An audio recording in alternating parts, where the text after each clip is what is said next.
أعوذ بالله من الشيطان الرجيم. بسم الله الرحمن الرحيم.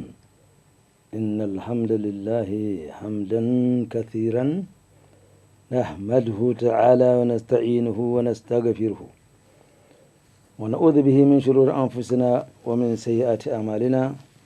من يهدي الله فهو المهتدي ومن يضلل فلا هادي له. ونشهد كما بنفسه شهد الله أنه لا إله إلا هو والملائكة وأولي العلم قائما بالقسط. لا إله إلا هو العزيز الحكيم الخالق البارئ المصور الذي له ملك السماوات والأرض يحيي ويميت وهو على كل شيء قدير. ونشهد وكفى بالله شهيدا محمد رسول الله والذي بعثه ربه بالهدى ودين الحق بشيرا ونذيرا وداعيا إلى الله بإذنه وسراجا منيرا. بلغ رسالة وأدى الأمانة ونصح الأمة وكشف الغمة وجاهد في الله حق جهاده حتى أتاه اليقين. خاتم النبيين وإمام المجاهدين الذي لا ينطق عن الهوى إن هو إلا وحي يوحى علمه شديد القوى الذي جاء بكتاب عزيز لا يأتيه الباطل من بين يديه ولا من خلفه تنزيل من حكيم حميد. كتاب الذي من قال به صدق ومن عمل به أجر ومن حكم به عدل ومن دعا إليه فقد هدي إلى صراط مستقيم. هذا الكتاب كل من تمسك به وتمسك بالسنة الذي جاء به فقد استمسك بالعروة الوثقى لا انفصام لها والله سميع عليم. فصلى الله تعالى على نبيه الكريم وعلى آله وصحبه ومن تبعهم بإحسان إلى يوم الدين. رب اشرح لي صدري ويسر لي أمري وحلل عقدة من لساني يفقه قولي. اللهم لا سهل إلا ما جعلته سهلا وأنت تجعل الحزن إذا شئت سهلا. فعلمنا ما جهلنا وذكرنا ما نسينا وزدنا علما. ثم أما بعد. السلام عليكم ورحمة الله وبركاته. Nous rendons grâce à Allah subhanahu wa ta'ala, le clément, le tout miséricordieux, qui une fois encore nous a permis de nous retrouver autour de sa parole et autour de la parole de son prophète Mohammed sallallahu alayhi wa sallam. Allah subhanahu wa ta'ala, créateur des cieux et de la terre, l'omnipotent, l'omniprésent, l'omniscient, l'indéfiniment transcendant, nous a permis une fois encore alors de nous retrouver autour de sa parole et autour de la parole de son prophète Mohammed, paix et bénédiction d'Allah soit sur lui. Il est clair que la préoccupation aujourd'hui de la Oumma est focalisée entièrement vers l'organisation du Hajj. On en parlera toujours dans la mesure où il y a eu quelques difficultés malgré les efforts qu'on pense déployer par ceux qui sont censés le faire, c'est-à-dire les principaux acteurs de l'organisation du Hajj, l'État, le COHO ainsi que les agences. Et des efforts, on ne peut pas nier, sont en train d'être déployés. Nous prions Allah subhanahu wa ta'ala de faire en sorte que tous les pèlerins admissibles, n'est-ce pas, au Hajj, soit ou finissent par être admis et accomplir finalement le Hajj tel est le souhait que nous formulons en ces quelques jours, n'est-ce pas, de fermeture, en tout cas de l'aéroport de Médine, qui est fixé au 3, et quant à celui de Jeddah, ça s'étendra jusqu'au 6. Alors nous pensons que cette marge permettra en tout cas de rattraper ce retard qu'on a connu, dont il est difficile d'expliquer, mais cela en tout cas a causé beaucoup de problèmes, beaucoup de remords, beaucoup de stress aux candidats et même, en tout cas, à la Oumma entière, parce que l'organisation du Hajj, c'est une affaire de la Oumma islamique, ce n'est pas pour certains individus, c'est toute la Oumma islamique qui se trouve alors là concernée. Et ceux qui partent, et ceux qui sont là, ils ne peuvent pas tous ensemble formuler des vœux pour que nos pèlerins admissibles soient partis pour accomplir ce Hajj. Mais, Inch'Allah, nous reviendrons sur ce chapitre parce que il y a beaucoup de choses à dire. Nous nous vantons toujours d'être à 99% musulmans, ce qui est réel, c'est vrai. C'est factuel, ça se vérifie. Le bon sens, la logique. Notre degré de cet attachement à cette religion devait logiquement nous permettre de savoir ou d'être les meilleurs organisateurs du Hajj, qui est, rappelons-le, l'un des piliers de l'islam. Mais nous avons plus ou moins aujourd'hui presque cette liberté de dire que si nous ne faisons pas attention, eh bien, ma foi, nous allons verser dans le chapitre de ce qu'on appelle les hypocrites, qui est d'ailleurs le thème de notre entretien ce soir, Inch'Allah, parce que en tant que croyants, en tant que musulmans, nous devons prendre l'importance, comprendre l'importance du Hajj. C'est un acte hautement cultuel parce que rattaché à un des piliers de l'islam. Le Hajj a lieu à des endroits bien déterminés, à une date bien fixée. Donc toutes les conditions devaient normalement être remplies pour que le Hajj soit mieux organisé que ce que nous connaissons aujourd'hui. On n'est pas défaitiste, mais on a l'impression que d'année à année, au lieu qu'on s'améliore, on verse vers vraiment, je ne dirais pas la médiocrité, mais ce n'est pas du tout encourageant et ça ne nous honore pas en tant que musulmans. Ça, il faudrait qu'on le dise. Le Hajj, ce n'est pas une affaire d'un individu, d'un groupe d'individus ou je ne sais quoi. Le Hajj doit être compris comme étant un des piliers de l'islam qui concerne la Oumma entière. Alors, nous nous disions tout à l'heure que nous nous proposons maintenant de traiter cette thématique sur l'hypocrisie, sur l'hypocrite. Eh bien, l'hypocrisie, c'est ce vice qui consiste à s'attribuer une vertu ou une piété ou un sentiment noble que l'on n'a pas. L'hypocrisie, c'est le manque de la sincérité. Quant à l'hypocrite, il peut avoir comme synonyme, c'est un trompeur, c'est un perfide, c'est un fourbe, c'est quelqu'un qui manque de sincérité. Alors, au regard, ça c'est ce que nous dit le dictionnaire, entre guillemets, c'est pas exhaustif. Maintenant, au regard du vocabulaire religieux, l'hypocrite, c'est celui qu'on appelle al-munafiq. Les hypocrites, al-munafiqoun. À toute fin utile, tout un chapitre en a été consacré dans le Coran, nous allons le voir tout à l'heure, Inch'Allah. Mais en termes de rappel, Allah subhanahu wa ta'ala dans le Coran a classifié les gens en trois grandes parties. Il y a une partie qui a admis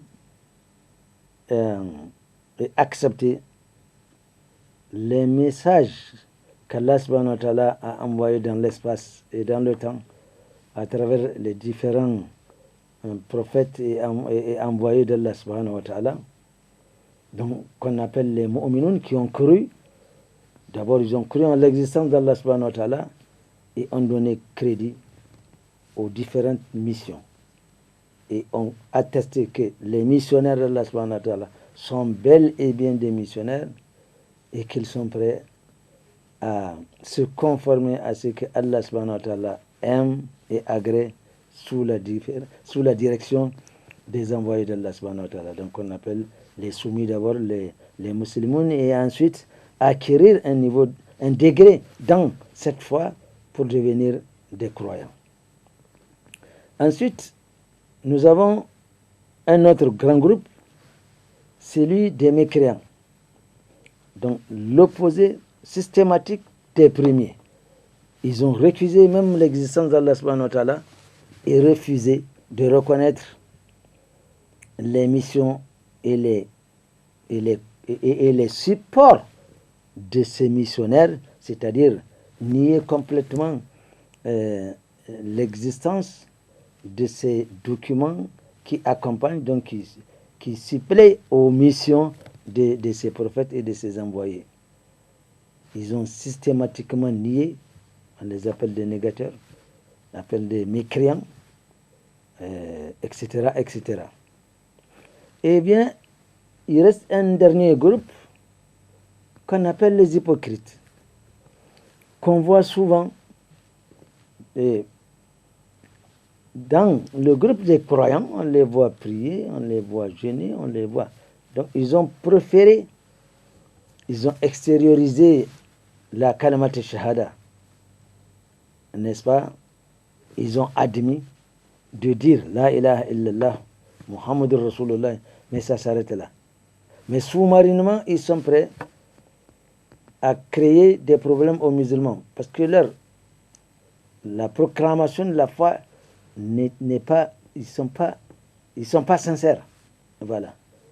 Ils ont extériorisé leur foi, mais intérieurement, ils sont sombres, ils nient, ils sont capables d'accompagner tous ceux qui seraient opposés, n'est-ce pas, aux premiers, c'est-à-dire à ceux qui ont cru. C'est ainsi que le Coran, justement, nous rapporte toutes ces vérités en début de la sourate al-Baqarah. Nous allons très rapidement nous permettre de lire. En ce qui concerne les premiers, Allah subhanahu wa ta'ala nous dit A'udhu billahi minash shaitanir rajim, Alif Lam Mim. Dhalika al-kitab la rayba fihi hudan lil muttaqin. Al-muttaqin, c'est ceux qui craignent Allah subhanahu wa ta'ala. Ils ont admis les termes de mission et ont considéré les missionnaires comme étant des envoyés d'Allah subhanahu wa ta'ala. Alladhina yu'minuna bil ghayb, c'est ceux-là qui croient à ce qu'ils ne voient pas. Parce que le verbe croire, si je dis je crois, c'est admettre comme vrai quelque chose que je ne peux peut-être pas matériellement démontrer. Je crois que c'est ça. Alors, il croit à l'invisible. L'invisible a été rappelé parce que pour croire à l'invisible, il faut avoir une force. Parce qu'on se dit, mais je ne vois pas, je ne sais pas comment c'est, pourquoi je vais croire. Donc, il y a là une lampe qu'Allah subhanahu wa ta'ala allume dans le cœur du croyant et ça lui permet de voir clair, effectivement. Wayqimuna salata également, qui accomplissent la prière, pas qui font la prière. Aujourd'hui, à quoi assistons-nous? Comment nous prions? Comment nous jeûnons? Comment nous pratiquons nos jeûnes du mois de Ramadan? D'abord, celui-là qui est obligatoire. Et comment nous organisons dans ce qui concerne le Hajj? Nous voyons aujourd'hui ce qui se passe. C'est à la lumière peut-être de ce qu'il y a à notre intérieur. Nous avons cette tendance aujourd'hui à vouloir regarder, à banaliser le Hajj comme si c'est une affaire simplement mercantile, où on cherche coûte que coûte à avoir de l'argent, gagner de l'argent comme ça, sans se rendre compte qu'on est en train de maltraiter. Alors, si nous voyons les 4 piliers qui nous restent, il nous reste quoi? La kalimat shahada. Comment nous prions, comment nous jeûnons, comment et la zakat. Qui paye la zakat et comment nous acquittons de la zakat. Et le hajj, qu'est-ce qui reste dans le support, dans les 5 supports de l'islam? La kalimat shahada. Or, cela veut dire que l'hypocrite dont nous parlions tout à l'heure, c'est quelqu'un qui, comme je le disais, qui prie, qui jeûne. Mais comment il prie? Est-ce qu'il est convaincu? Est-ce qu'il est sincère? Le Coran, plus tard, nous dit qu'il le fait juste afin que les gens sachent que nous faisons attention de ne pas verser dans vraiment ce chapitre-là. Alors, voilà le problème de la zakat. Non seulement il y a la zakat qui est obligatoire, mais il y a les aumônes volontaires. À maints endroits, Allah subhanahu wa ta'ala a incité, a même ordonné à ceux qui portent la foi de venir en aide à ceux à qui Allah subhanahu wa ta'ala n'a pas accordé. Et ça, Allah il fait fa'alil lima yurid.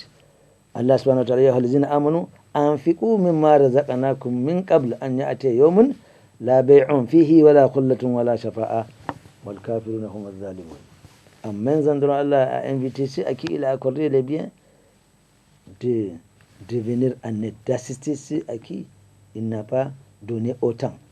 Donc, les véritables croyants, c'est bien ceux-là qui croient à l'invisible, qui vraiment accomplissent la prière conformément à tel que le prophète sallallahu alayhi wa sallam l'a enseigné, en respectant tout ce qui est attaché à la prière, mais également qui distribue de ce que Allah subhanahu wa ta'ala a accordé là où Allah subhanahu wa ta'ala l'a dit. Et ce sont ceux-là justement qui croient en ce que nous t'avions révélé, toi le prophète sallallahu alayhi wa sallam. C'est-à-dire, ils croient en ce Coran, ils croient d'abord à ta mission, et le Coran étant le support de ta mission, ils y croient. Tout cela, ils savent que ça vient d'Allah subhanahu wa ta'ala. Et c'est que justement, nous autres, les musulmans, nous n'avons pas de problème pour croire en l'Injil, celle qui a été descendue au prophète Isa alayhi salam, ou à la Torah, à Moussa, etc. Nous n'avons pas de problème. Là, nous croyons en tout cela, en toutes les missions célestes, en tout livre qui vient du ciel. Nous croyons. Et nous croyons également que nous allons mourir et qu'il y aura un jour où Allah subhanahu wa ta'ala va installer son tribunal de dernière instance où tout cela sera jugé. Ils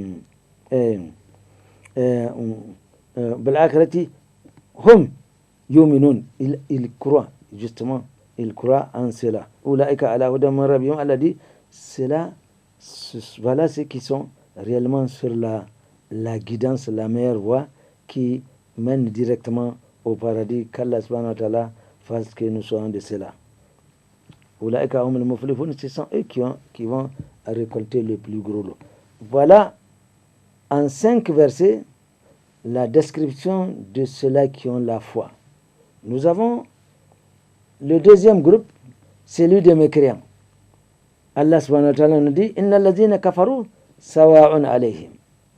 Allah nous dit, quant à ceux qui ont mécru, les négateurs, qui ont refusé de reconnaître le prophète sallallahu alayhi wa sallam en tant qu'envoyé d'Allah subhanahu wa ta'ala, mais également de nier le Coran qui est le support de sa mission. Allah dit, Inna lazina sawa'un alayhim. Il leur est complètement égal. A anzartahum, les aurais-tu avertis ou informés? Am lam tunzirhum, ou tu ne les aurais pas avertis ou informés? La yu'minun, Allah dit qu'ils ne croiront pas. Allah dit khatamallahu ala qulubihim. Sur leur cœur, Allah subhanahu wa ta'ala a une dalle. Wa ala sam'ihim, Allah a mis des plombs dans leurs oreilles. Wa ala absarihim gishawatun, Allah a mis un voile. Wa lahum adhabun adim, et ils auront un châtiment grand dans l'au-delà, qu'Allah subhanahu wa ta'ala nous en préserve. Point. Nous voyons, en ce qui concerne les Coran, 5 versets ont été utilisés pour les décrire. les mécréants, on n'a pas de temps à perdre. Il n'y a que 2 versets qui disent non par rapport à ces gens-là. Ils ne croient pas, donc il n'y a pas de débat à faire. Quant à cela, les hypocrites, il a fallu 11 versets pour les décrire. Nous ne pourrons que lire les débuts parce que nous allons retrouver beaucoup de versets à l'intérieur de notre document. Allah nous dit pour le 3e groupe, وَمِنَ النَّاسِ مَنْ يَقُولُ آمَنَّا بِاللَّهِ وَبِالْيَوْمِ الْآخِرِ وَمَا هُمْ بِمُؤْمِنِينَ. Il y a un autre groupe de gens qui disent آمَنَّا بِاللَّهِ, nous croyons à Allah subhanahu wa ta'ala. وَبِالْيَوْمِ الْآخِرِ, et nous croyons justement à ce dernier jour où Allah va placer son tribunal de dernière instance. Allah dit وَمَا هُمْ بِمُؤْمِنِينَ, mais en réalité ils ne sont pas croyants. يخادعون الله والذين آمنوا, ils essaient ou pensent ou s'imaginent tromper Allah subhanahu wa ta'ala et tromper les croyants. وما يخدعون إلا أنفسهم, mais en réalité ils ne font que se tromper eux-mêmes. وما يشعرون, ils ne se rendent pas compte de cela. Parce que nous disons l'hypocrite, c'est quelqu'un avec qui on dit on prie avec lui, on gêne avec lui, etc., etc. Allah dit fi qulubihim mardun, il y a une plaie, une maladie dans leur cœur. Fazadahum Allahu mardan, Allah subhanahu wa ta'ala aggrave cette plaie. Walahum adhabun alim, ils ont un châtiment douloureux bima kanu yakdibun, par rapport à ce qu'ils ont traité de mensonges. Nous allons continuer et le développement, n'est-ce pas, de notre thématique. Quand nous avons dit que la définition des hypocrites, qui sont les hypocrites? Au regard du vocabulaire religieux, c'est un petit peu ce que nous avons commencé à développer. Et ce sont précisément ceux qui avaient embrassé l'islam par conformisme ou opportunisme. Le concept de l'hypocrisie est apparu pour la première fois dans la ville de Médine, c'est-à-dire à travers les sourates post-hijriennes. Chaque fois vous rencontrez un verset qui traite des hypocrites, ce verset est descendu à Médine. Parmi les hypocrites dont l'hostilité discrète et la duplicité sont dénoncées dans le Coran, il y a lieu de citer d'abord ce petit groupe d'opposants qui s'était formé autour d'une notabilité de Yathrib, donc de Médine, autour de Abdallah ibn Ubay ibn Saloul, dont les 2 clans importants de Médine, les Aws et les Khazraj, avaient à un moment donné décidé de le nommer comme leur loi, peu avant l'arrivée du prophète sallallahu alayhi wa sallam, donc en 622. En 622, les 2 principales tribus de Médine, composées des Aws et des Khazraj, avaient décidé de nommer Abdallah ibn Ubay ibn Saloul comme leur chef. C'était des tribus, frères, qui se livraient à des guerres fratricides pendant plus de 100 ans. Entre-temps, ils ont décidé de choisir quelqu'un qui serait leur... C'est comme ça, quand il y a cette rivalité-là, chaque tribu se sent fort et n'est pas prêt à lâcher prise. Et c'est ainsi qu'à un moment donné, ils se sont arrangés pour dire, voilà, il nous faut un chef quand même qui pourra donc guider nos affaires. Et c'est justement à quelques instants de l'arrivée du prophète Mohammed sallallahu alayhi wa sallam, leur conversion, donc la conversion de ce groupe autour de Abdallah ibn Ubay ibn Saloul est équivoque.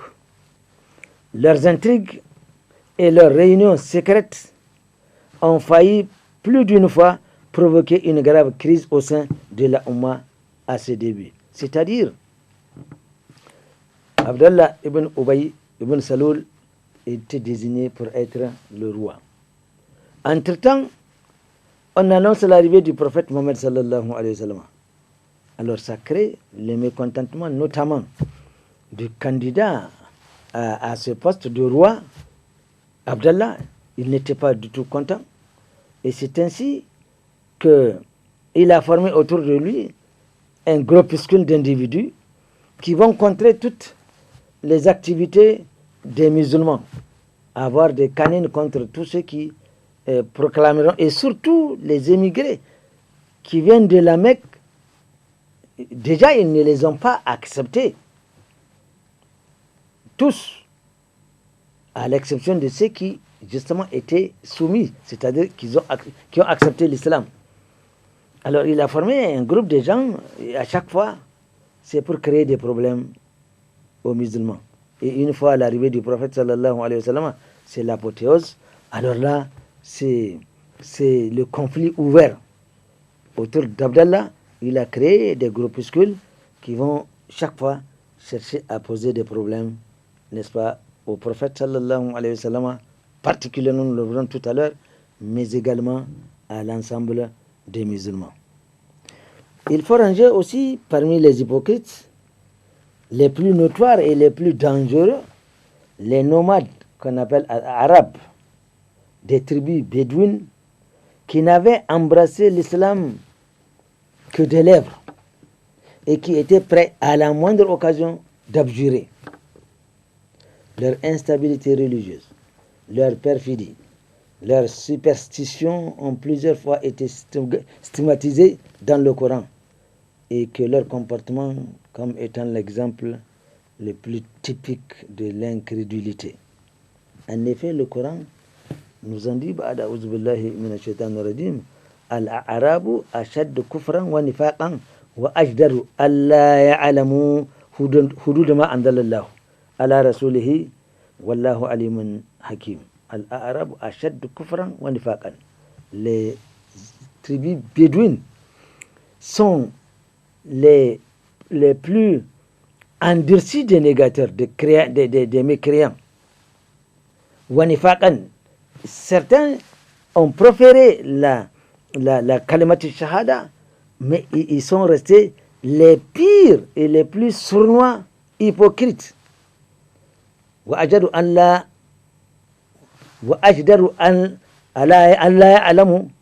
ya'lamu hududallahi. Et ils sont les mieux placés pour comprendre les préceptes de ce que Allah subhanahu wa ta'ala a envoyé à son prophète Mohammed sallallahu alayhi wa sallam. Mais wallahu alimun hakim, Allah est omniscient, Allah est sage. Voilà pour ce qu'il est des tribus bédouines. À la Mecque, il y a lieu de le rappeler, il n'y a pas eu de manifestation d'hypocrisie à la Mecque. Car soit on renonce catégoriquement, donc à la Mecque, on renonce catégoriquement à l'adoration séculaire des divinités, ou plutôt des statues, héritées des ancêtres. Donc, quand on veut se révolter, parce que à l'époque, le prophète sallallahu alayhi wa sallam, qu'est-ce qu'il a commencé par dire aux Quraysh? Qulu la ilaha illallah. Dites la ilaha illallah, tuflihu, vous allez réussir. Mais les Mécois savaient très bien ce que la ilaha illallah veut dire. Ce n'est pas comparativement à ce que nous pouvons entendre ici, des gens qui disent tout simplement la ilaha, et ils s'arrêtent là. Les Quraysh savaient très bien ce que cela veut dire. C'est une remise totale en cause de ce qu'ils ont, parce que selon eux, tous les prestiges qu'ils tirent, toutes les forces, toutes les richesses dont ils ont acquises, eh bien, ma foi, ils les tirent de l'adoration de ces idoles-là.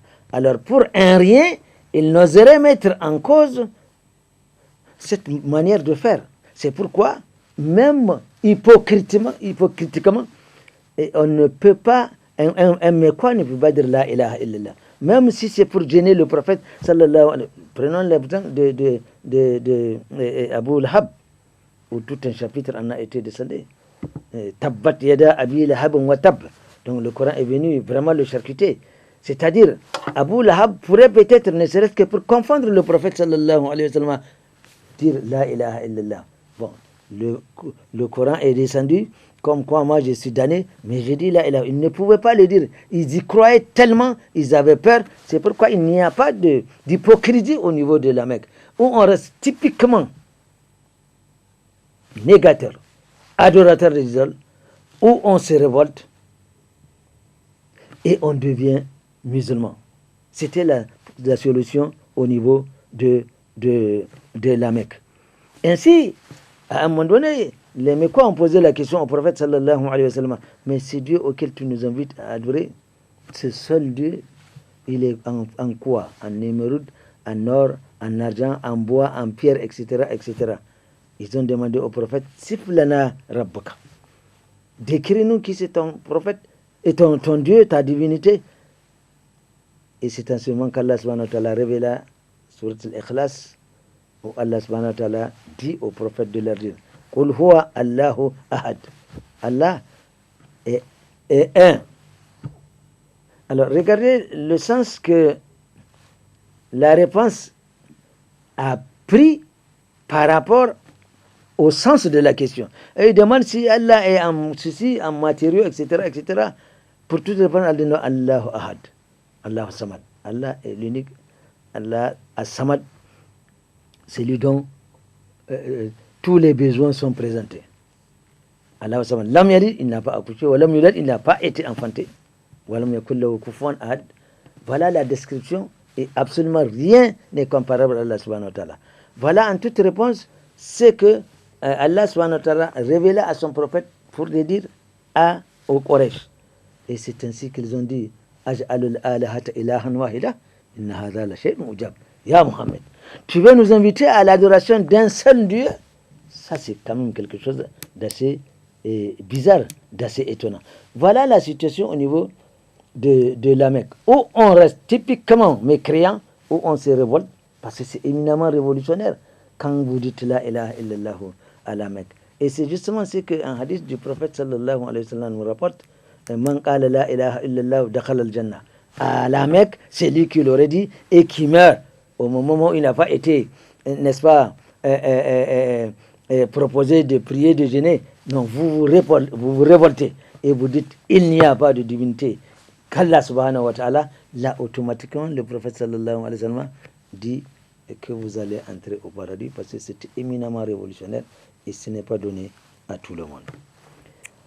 Comme nous le disons, plus haut, Abdallah ibn Ubay ibn Saloul devait être couronné roi des Aus et des Khazraj.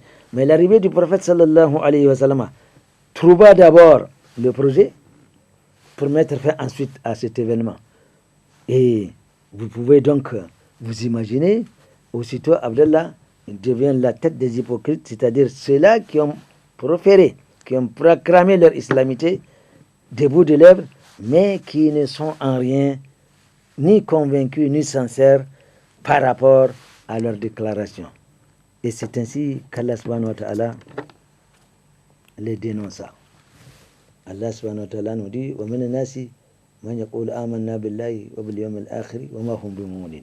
Il y a des gens qui disent nous croyons et aujourd'hui, nous croyons à Allah et au jour du jugement dernier, mais Allah dit en réalité ils ne sont pas croyants. يُخَادِعُونَ اللَّهَ وَالَّذِينَ آمَنُوا. Ils cherchent à s'imaginer tromper Allah ou tromper les croyants et ils ne peuvent pas justement. Alors c'est ainsi que ils ont ouvertement déclaré leur islamité, mais intérieurement, ils sont restés mécréants. Au point où Allah subhanahu wa ta'ala a dénoncé les activités que menaient les hypocrites au niveau de Médine. Nous disions tout à l'heure qu'à un moment donné, les hypocrites font tout pour créer des problèmes et aux prophètes et à la Ummah islamique. Ils les traitent de tous les maux, n'est-ce pas?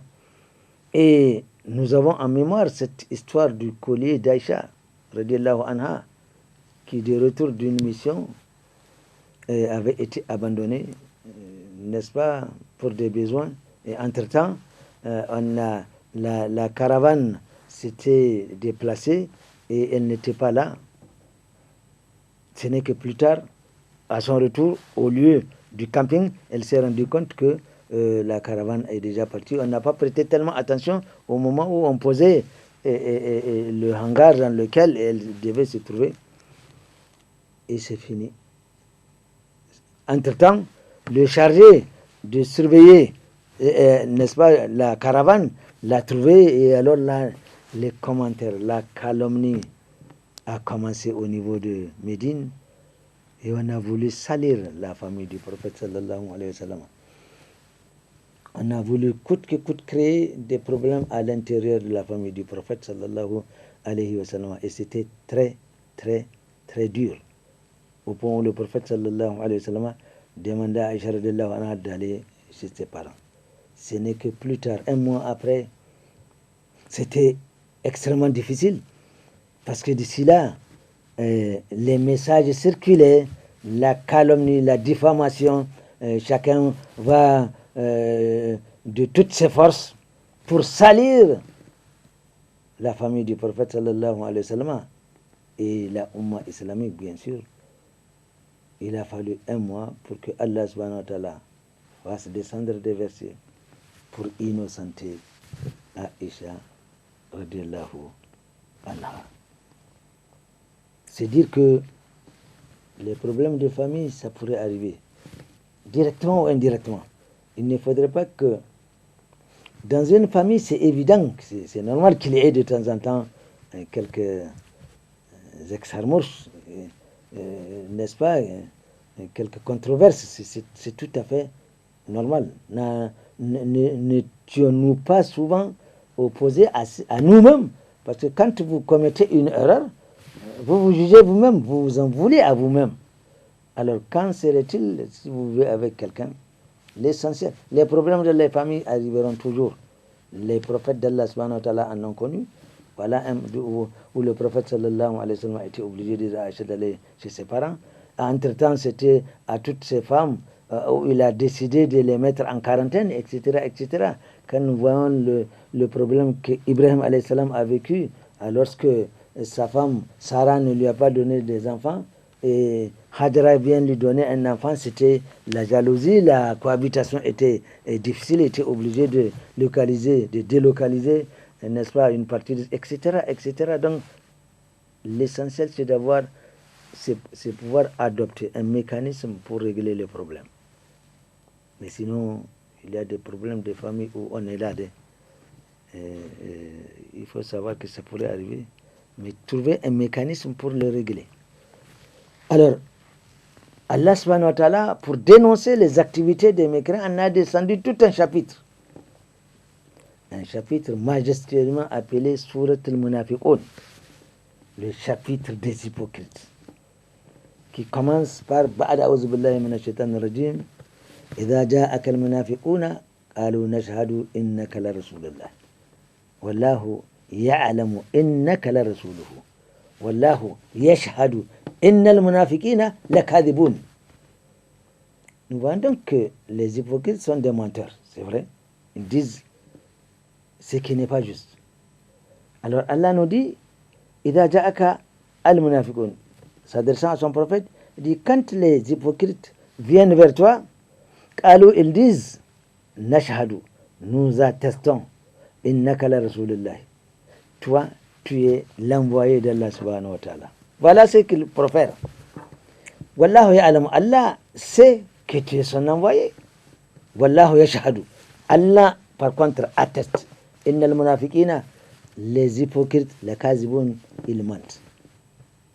Allah donc là dévoile l'existence d'une partie des gens qui prient, avec qui du moins on prie, mais dont à l'intérieur, il y a des gens qui ne sont pas sincères, qui sont prêts à créer des problèmes au Coran une fois que l'occasion se présente. Ou ils vont même jusqu'à la créer ou la chercher.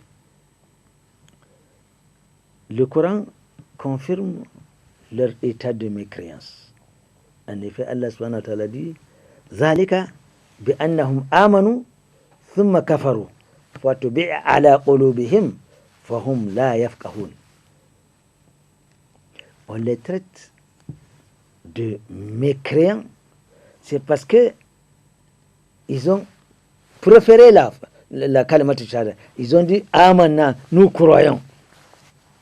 Summa kafaru, et après, en réalité, ils ont mécru. Fatubi'a ala qulubihim. Allah subhanahu wa ta'ala dit qu'il a mis une dalle sur leur cœur. Fahum la yafqahun, ils ne pourront pas comprendre. Donc nous voyons que les hypocrites, ce sont ceux-là qui préfèrent qu'on voit prier, qu'on voit jeûner, qu'on voit, etc., qui sont à l'intérieur de la Ummah. Mais leur manque de sincérité ne se limite pas seulement à la félonie, parce qu'ils ont dit ça, lorsqu'à l'intérieur, ce n'est pas cela. Quand ils déclarent leur foi en islam, on le découvre également. Ce manque de sincérité dans les actes cultuels. C'est comme lorsque le voile est apparu dans les années 90.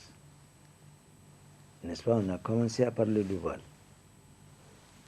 On se rappelle, pour ceux qui encore se souviennent, que pour se faire importante, toutes les femmes portent le voile, y compris les femmes de rue. Parce qu'elles veulent charmer ceux qui pensent comme elles, des gens pervers. Ils voient une femme avec le voile, mais surtout si elle l'interpelle, ok. Pervers qu'il est, lui aussi, il va essayer de... Et c'est comme ça. Mais cela n'a pas duré. C'était de l'hypocrisie, ça ne peut pas durer. Elles ont fini par se dévoiler. Et c'est celles qui sont sincères qui sont restées dans leur voile. Parce que l'hypocrisie ne résiste pas à l'épreuve. À l'épreuve des faits, l'hypocrite, lui, il veut faire les choses pour qu'on les voit. Donc, il ne peut pas être, il n'est pas sincère. Donc, à l'épreuve, il ne peut pas résister. Il finira par changer. Ainsi donc, on découvre ce manque de sincérité dans leurs actes cultuels. Allah subhanahu wa ta'ala nous dit « Innal munafiqina yukhadi'una Allaha wa huwa khadi'uhum. Wa idha qamu ila as-salati qamu kusala yura'una an-nasa. Wa la yadhkuruna Allaha illa qalilan.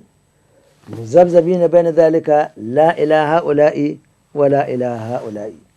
Wa man yudlillahu falan tajid lahu sabilan. » Allah nous dit innal munafiqina, sachez que les hypocrites, yukhadi'una Allah, ils cherchent, ils s'imaginent, ils croient tromper Allah subhanahu wa ta'ala. Wa huwa khadi'uhum, mais Allah subhanahu wa ta'ala leur renvoie leur tromperie, leur perfidie. Et ce sont ceux-là, wa iza qamu ila salat, nous disons, quand ils se lèvent pour accomplir la prière, qamu kusala, nous les voyons comme ils font preuve des obligés. Ils ne manifestent aucun désir, aucune joie d'aller accomplir la prière. Ils le font avec le maximum de difficultés. Yura'una nasa, ils ne le font que pour montrer aux gens qu'ils sont en train de prier. Nous voyons donc que l'hypocrite, c'est bien quelqu'un qui on entend de temps en temps dire la ilaha illallah et il prie. Mais à un moment donné, quand on dit, il ne suffit pas de dire la ilaha illallah pour qu'on soit musulman. Mais n'importe qui peut dire la ilaha illallah.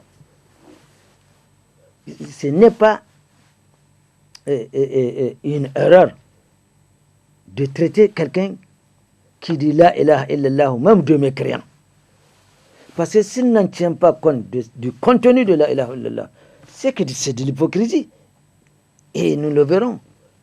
Innal munafiqina lakadibun. Les hypocrites sont des menteurs.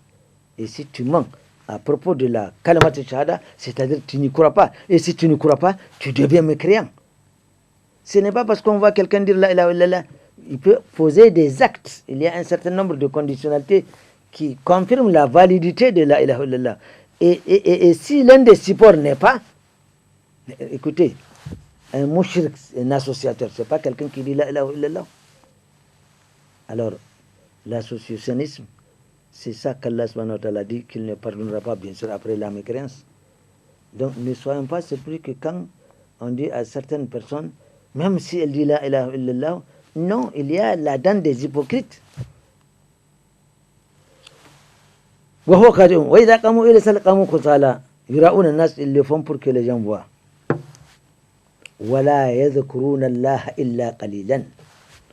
C'est vrai, ils n'y croient pas. Nous parlions de l'épreuve. À l'épreuve, l'hypocrite ne résiste pas.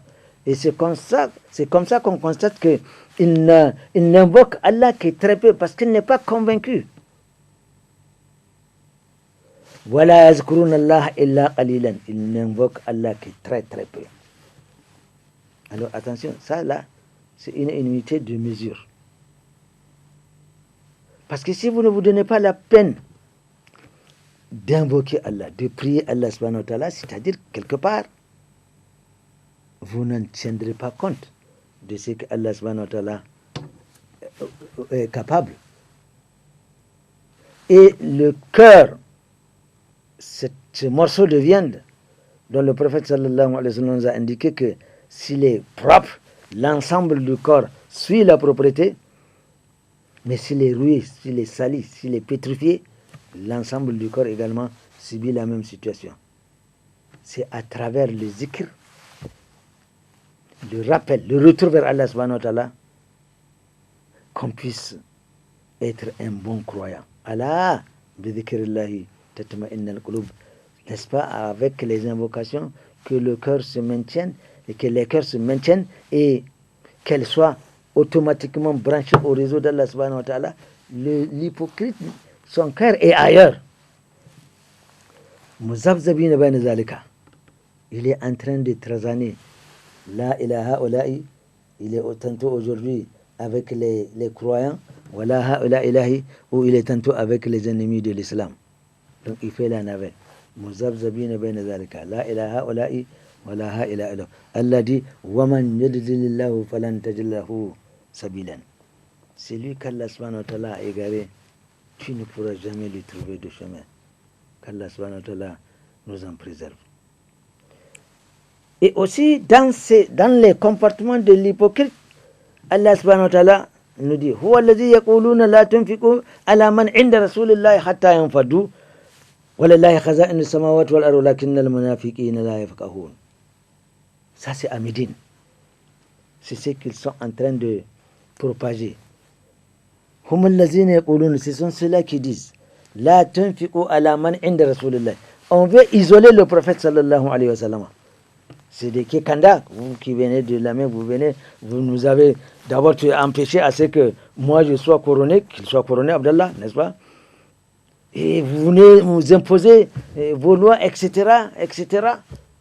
Alors ils disent, la tunfiqu ala man inda rasulullah, autour du prophète sallallahu alayhi wa sallam, en dehors des rares qui ont les moyens, à savoir par exemple Othman, n'est-ce pas, Abu Bakr, ils exerçaient un commerce. Sans compter Abdurrahman ibn Auf, qui est millionnaire, mais tout ce qui est autour du prophète sallallahu alayhi wa sallam, ceux qui ont accepté l'islam, c'était des nécessités. Alors on incite maintenant la population à ne pas assister ceux-là qui sont autour du prophète Mohammed sallallahu alayhi wa sallam, jusqu'à ce qu'ils l'abandonnent. C'était l'objectif fixé par les hypocrites de Médine. Et Allah dit Walillahi khaza'inu samawati wal ard. N'ont-ils pas su, ne savent-ils pas que les grands magasins, tous les trésors appartiennent à Allah subhanahu wa ta'ala? Tous les trésors qu'il y a dans les cieux et sur la terre appartiennent à Allah subhanahu wa ta'ala, walakin al-mafiqina. Mais les hypocrites, la yafqahun, ils ne peuvent pas comprendre cela.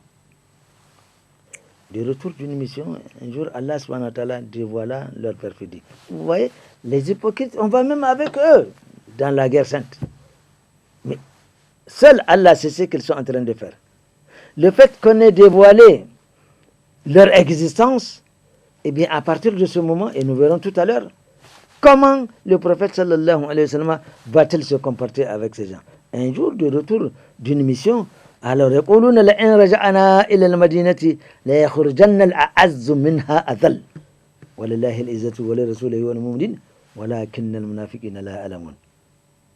Abdullah ibn Ubay ibn Salul, il dit لَإِنْ رَجَعَنَا إِلَى الْمَدِينَةِ, quand nous allons regagner Médine, لَيَخْرُجَنَّ الْأَعَزُّ مِنْهَا الْأَذَلِ, les nobles, les forts, c'est-à-dire eux, les hypocrites, vont chasser Al-Azal, les méprisables. Donc, ils traitent du prophète sallallahu alayhi wa sallam et de tous ceux qui ont cru de méprisables. Donc, arrivés à Médine, ils vont les chasser.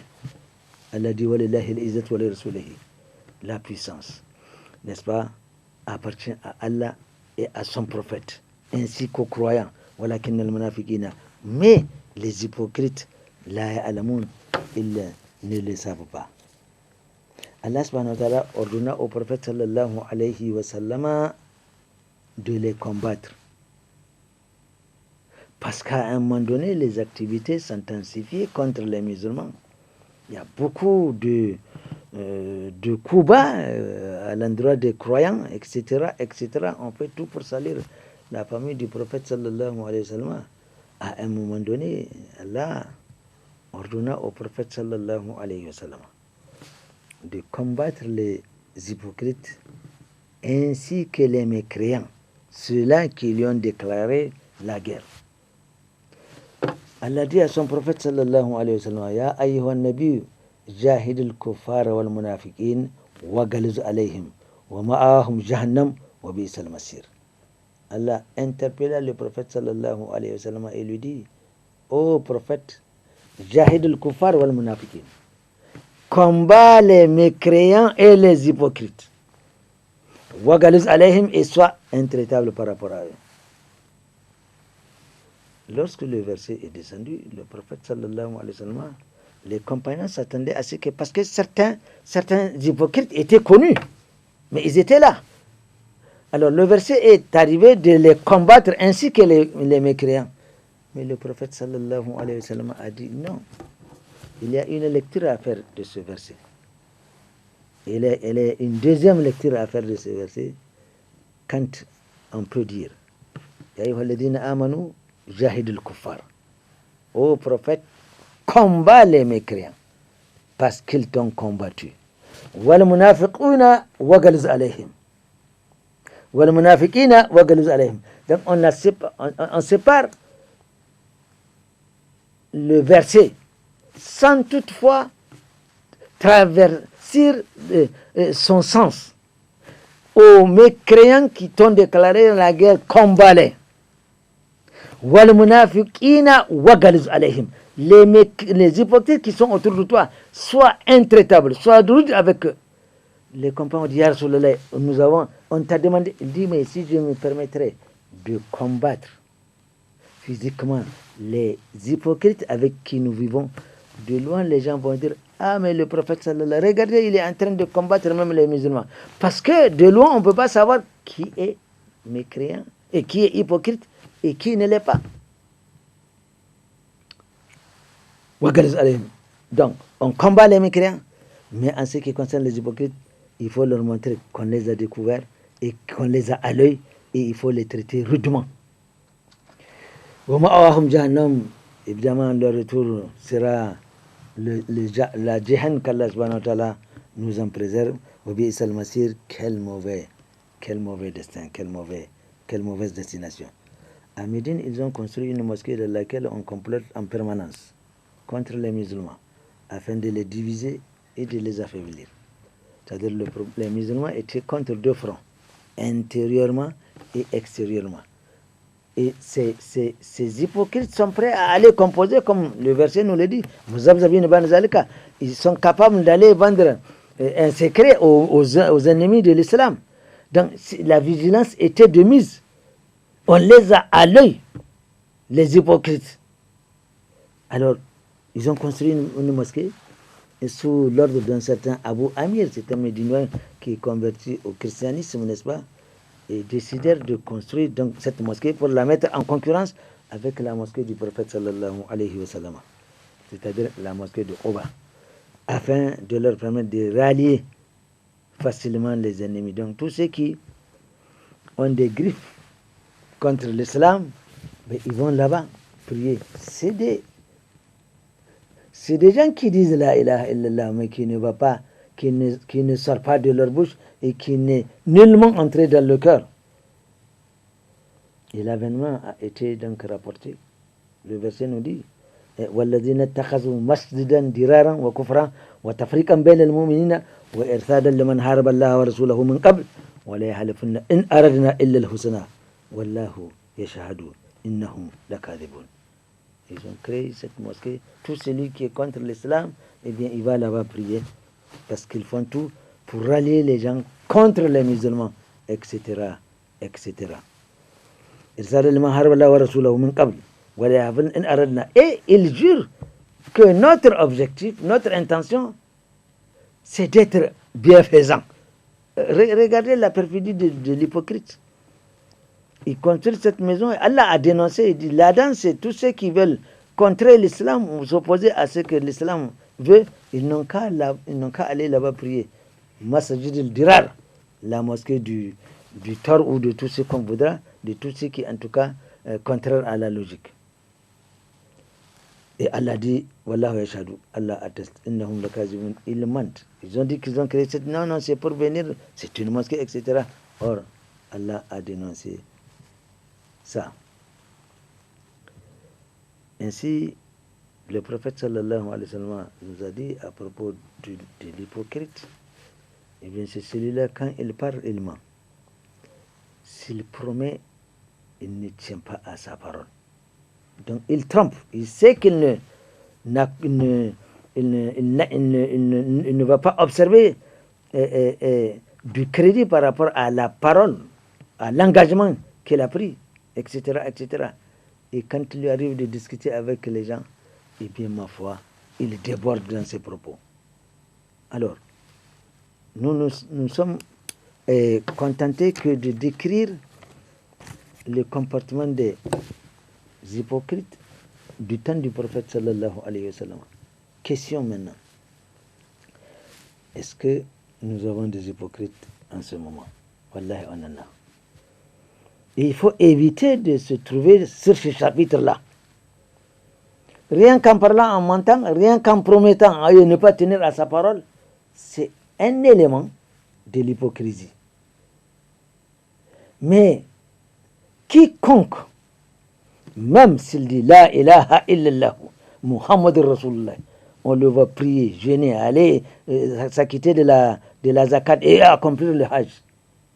Un tant soit peu qu'il n'est pas d'accord avec un commandement d'Allah subhanahu wa ta'ala, il devient d'abord, il rentre dans le chapitre de l'hypocrisie parce qu'il est avec les musulmans.